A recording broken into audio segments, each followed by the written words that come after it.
So civics, I go into civics, and what's my first unit? Citizenship. Okay. Now, when I think of citizenship, one of the most important things I think of is somebody being sworn in as a new citizen. Okay. And I have an image here for you. So you have somebody standing with the flag and holding their hand against their chest because they've taken their citizenship test to become a U.S. citizen and they're learning how to be a citizen. Now, you have to have that image. But if you imagine that that's your image for citizenship, then what you do is when you walk into your living room, right? Go back. When you walk into your living room, you're going to have a citizen there swearing and maybe even saying the Pledge of Allegiance and holding an American flag. And that person is greeting you as you walk into your living room. Great. What's the next one?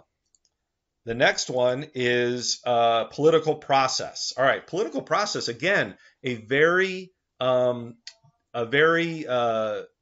abstract concept. So what would we want to use for political process? When I think of political process, I think of how a bill becomes a law, or I think of a veto, or something like that. So you could use Congress, right? Like the image of the U.S. Congress. You could put the bill from the Schoolhouse Rock, how a bill becomes a law.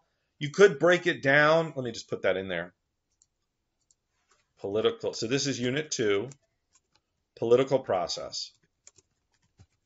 So I might put anything here that I want to represent that. But if I broke it down, political process. A lot of times I like to do things that rhyme with it, but I don't really see anything, frankly, that rhymes with political process. So I would use one of those images to represent that. And then I would just trust that the other ones, the other units, are going to have easier objects to work with. All right. Now, again, let's just revisit. Why are we doing this?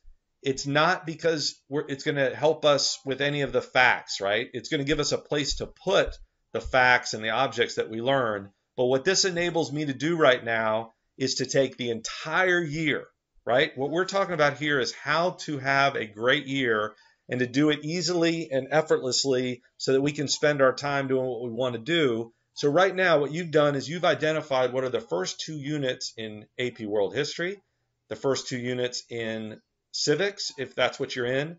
And now you can think at any time, you can close your eyes and just say, what am I going to be learning over the next year? And then everything you learn, you store in that particular room. And we're going to use all kinds of techniques.